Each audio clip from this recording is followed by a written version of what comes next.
wala man tay electricity. But rest assured, no, we will take it up tomorrow. We will have our local school board meeting, and I will inform Schools Division Superintendent Doc Roy Angelo Gazo, since he is the co-chairperson, and the school was already um, um, donated from the city to the Department of Education. So the property already belongs to Department of Education. We are just helping out for the electricity and the water. Pero nanay budget for 2024, Mr. Chair. Thank you.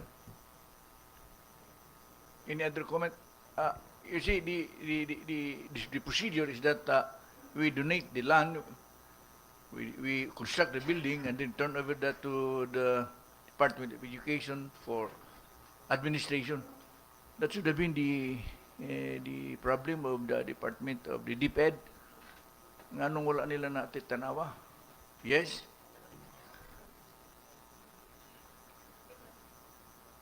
Thank you, Mr. Chair. I understand, Mr. Chair, that the sole responsibility now lies with the DepEd.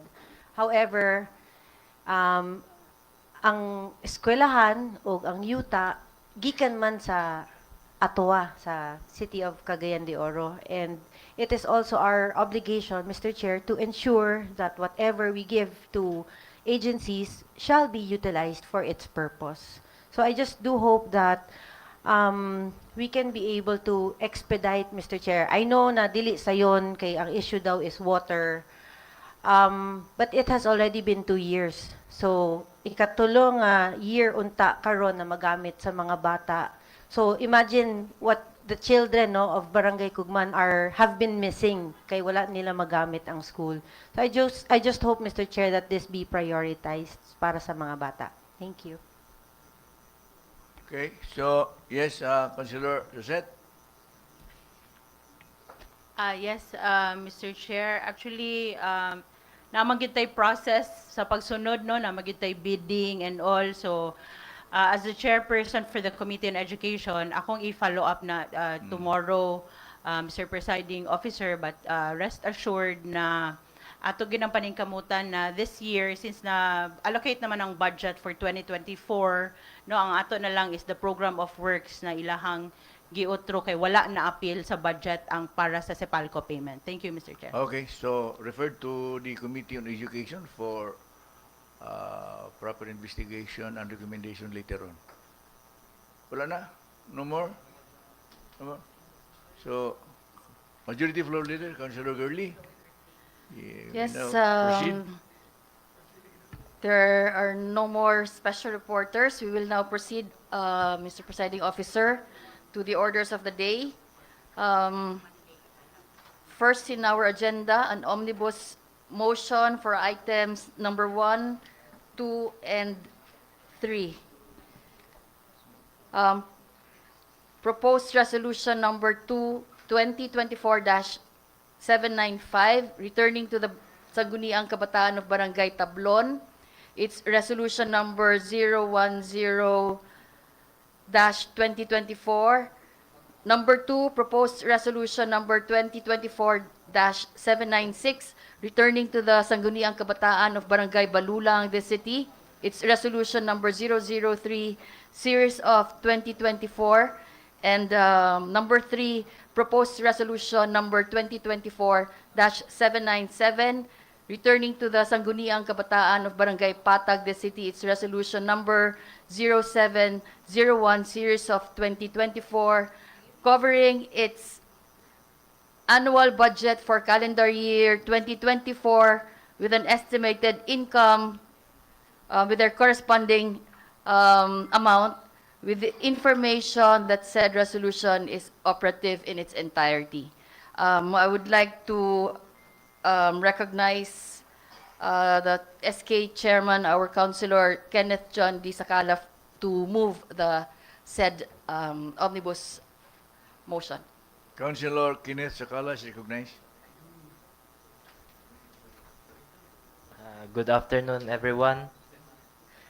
Move for the approval of the proposed resolution number 2024-795 and proposed resolution number 2024-796 and proposed resolution number 2024-797. Thank you. Any second? Any objection? There being no objection, the motion Move to, approved. yes, move to approve on second and final reading. Si motion is approved. Sige. Okay. Item number 4, proposed resolution number 2024-798, declaring the Cagayan de Oro Resettlement Socialized Housing Project or CDORSHIP 4, Barangay Balubal, as the Silk Cocoons Production Hub and Silk Weaving Village of Cagayan de Oro City. I would like to call Councilor James Judith, Vice Chair of the Committee on Urban and Rural Poor and Housing Development, to make the appropriate motion. Councilor Judith is recognized.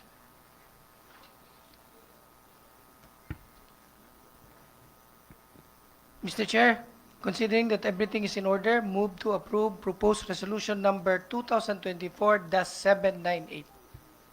Any objection?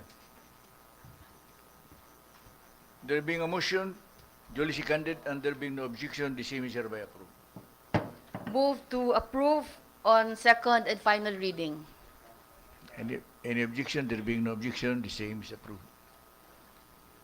Okay, number 5, proposed ordinance number 2024-520, authorizing the Honorable City Mayor Rolando Clarix A. Uy, representing the City Government of Cagayan de Oro, to enter into and sign the Memorandum of Agreement or MOA with the Touch a Life Foundation, Inc., or TALFI, represented by its Chairman of the Board of Trustees, Dr. Elena T. Ranieses, MD, covering the development of the Village of Hope Expansion Program, a socialized housing project at the Cagayan de Oro Resettlement and Socialized Housing Project, CDORSHIP, Phase 4, Barangay Kanituan, the City, under the terms and conditions stipulated therein. I would like to recognize Councilor Ivona Yasini Emano, a member of the Committee on Urban and Rural Poor and Housing Development, to make the appropriate motion.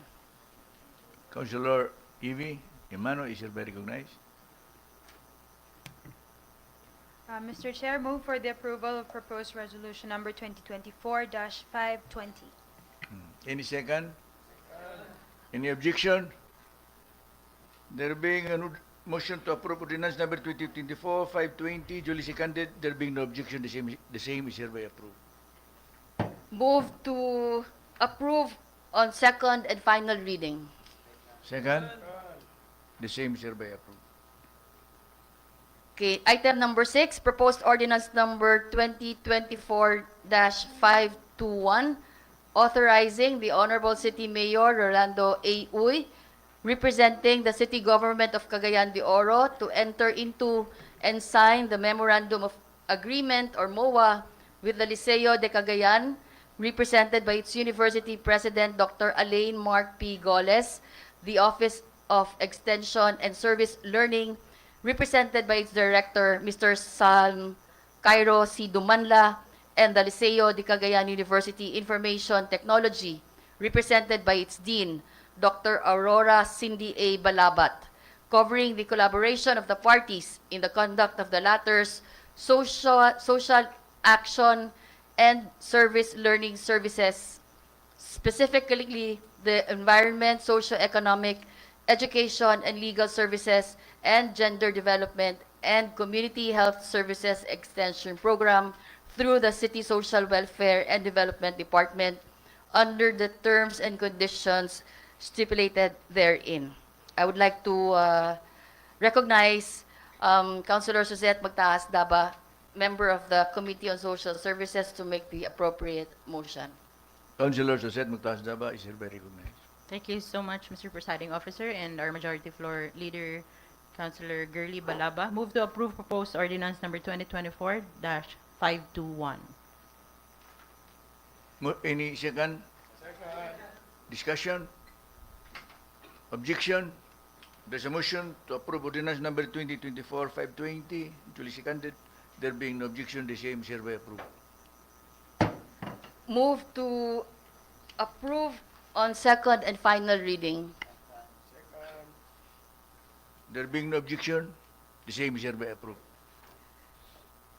Item number 7, proposed ordinance number 2024-522, amending ordinance number 14 or 14838-2024, entitled An Ordinance Authorizing the Honorable City Mayor Rolando A. Uy, representing the City Government of Cagayan de Oro, to enter into and sign the Memorandum of Agreement or MOA with the Agricultural Training Institute Regional Training Center 10 or ATI RTC 10, represented by its Director 4, Remelin R. Recoter, MNSA, CESO 3, covering the establishment of 30 sow or sow-level swine multiplier and techno-demo farm project under the INSPIRE program of the National Livestock Program or NLP under the terms and conditions stipulated therein,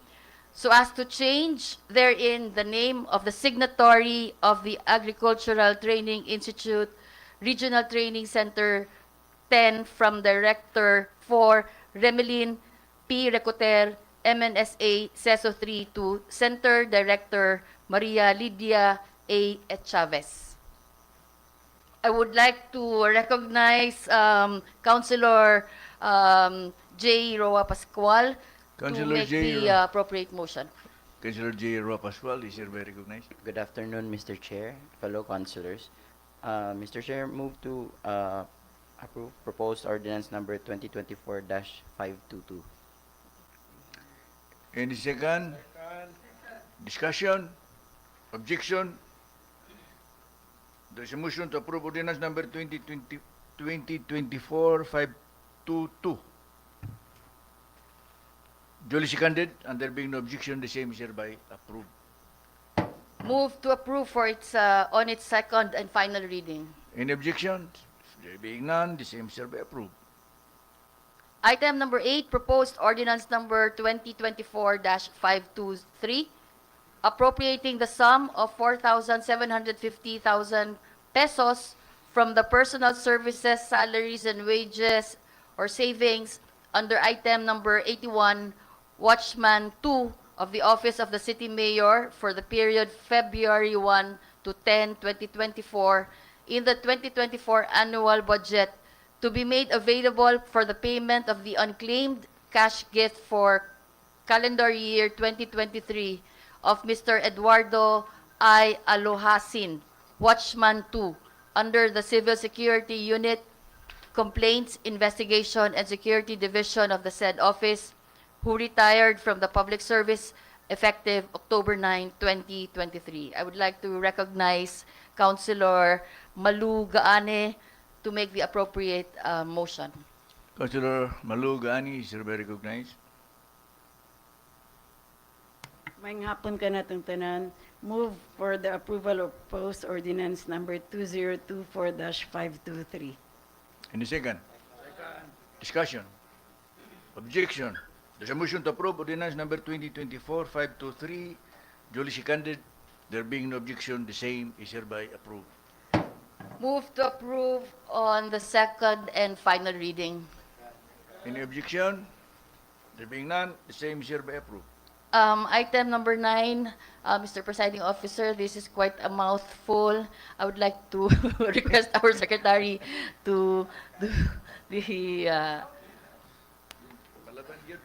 okay. For item 9, proposed ordinance number 2024-524, authorizing the city accountant to charge the sum of 302,500 pesos to the item non-office social services sector special purpose fund, student scholarship fund, maintenance and other operating expenses or MOE, scholarship grants, expenses, students payment for tuition fees, matriculum, other fees, laboratory fees, stipend allowance, in the 2024 annual budget to cover payment of the allowances for the period August 2023 to December 2023 of the herein enumerated medical and law scholars of the city government at 5,500 pesos each per month, to wit: the name of the scholar, Agudo Alfredo Jr. B., School, Liceo de Cagayan University, Juris Doctor. 2.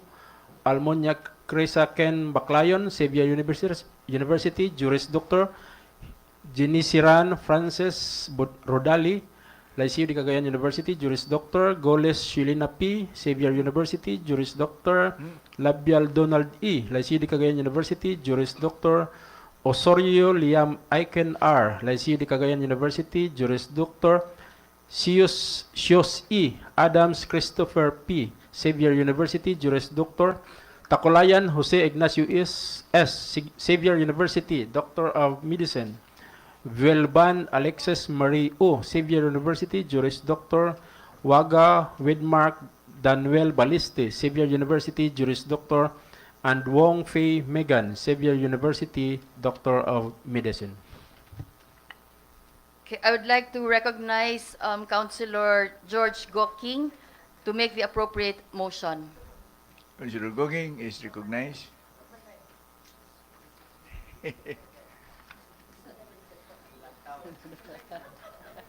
Number 9, so sapnan ke sapnan. Sapnan. Sige.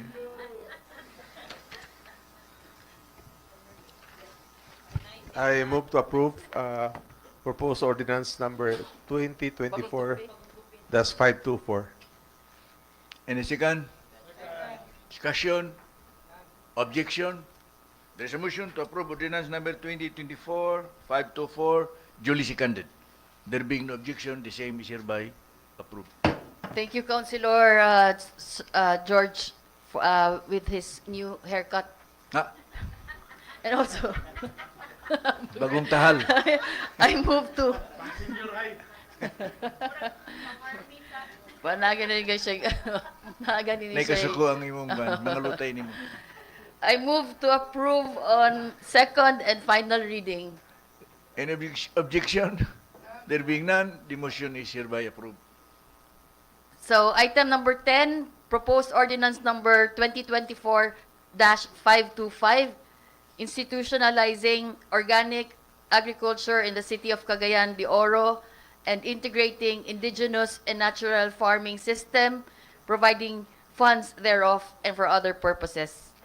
I would like to ask our IP representative, Councilor Kabaring, to make the appropriate motion. Councilor Kabari, is hereby recognized.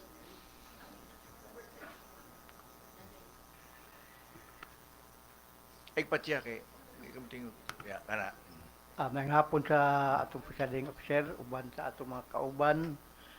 Ako nagasuporta o mo approve sa maong proposed ordinance number.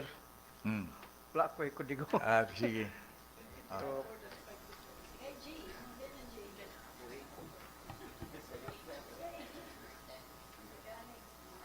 proposed ordinance number 2024-525. Any second? Any discussion? There's no objection. There is an ordinance for approval. Ordinance number 2024-525. Duly seconded. There being no objection, the said ordinance is approved. Move to approve on second and final reading. Any motion? Any second? Any objection? There being none, the motion is approved. Item number 11, Na, di ka katiro ni. taas-taas po ni. Bas-basahan lang Please, kita. Sir Torch. Ano lang? As listed na lang kay magabinan ta ni. Item 11A, proposed ordinance number 2024-526, rezoning the land use of the herein listed lots in the city of Cagayan de Oro as endorsed by the City Development Council per its resolution number 7, series of 2024 to wit, as listed in the agenda, Mr. Chairman. Okay. Di mo ko makamove. Ikaw, si Kwan, Oh, pila ni kabuok? 100 plus. 100 plus. Hmm. So,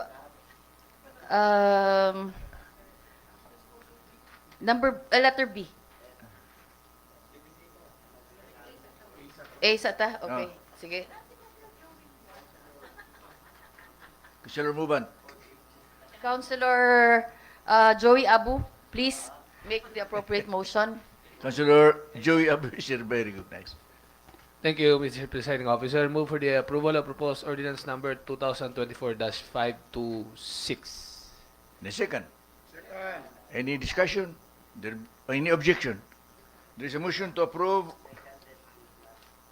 ordinance number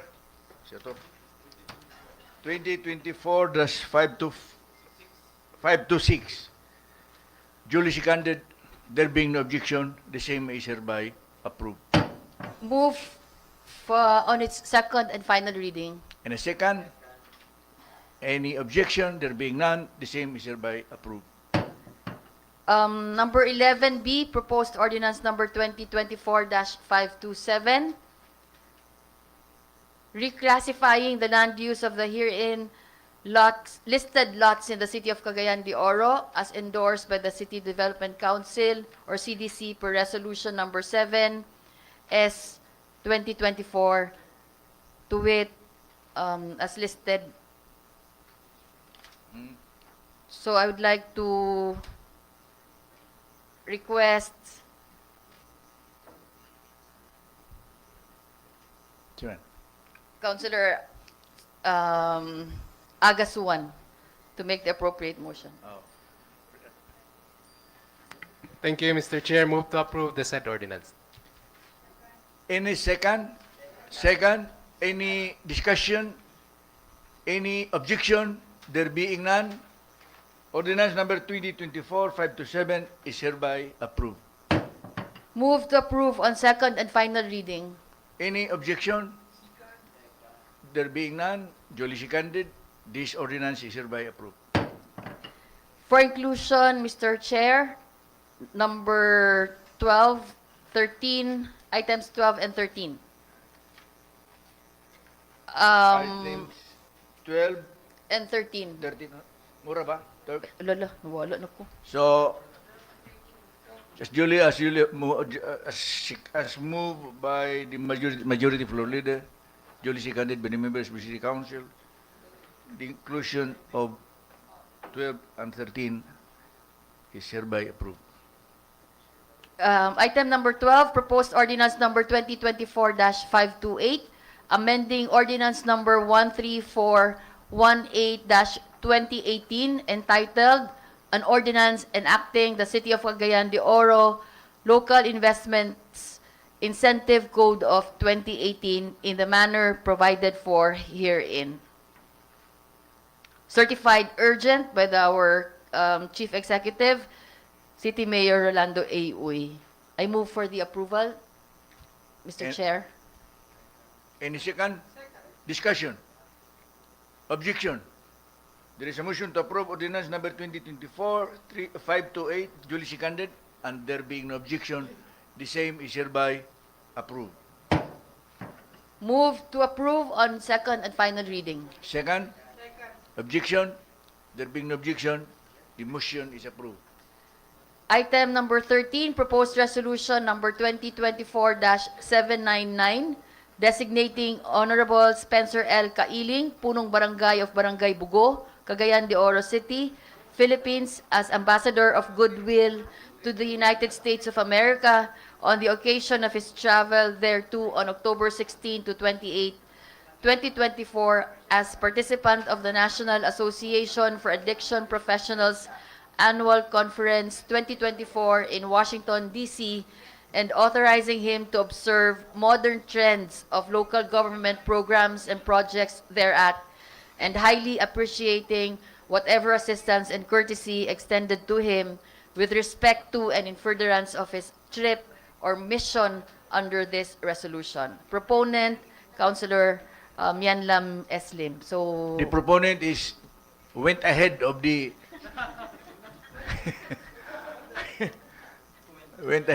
barangay captain. Where is barangay captain Spencer?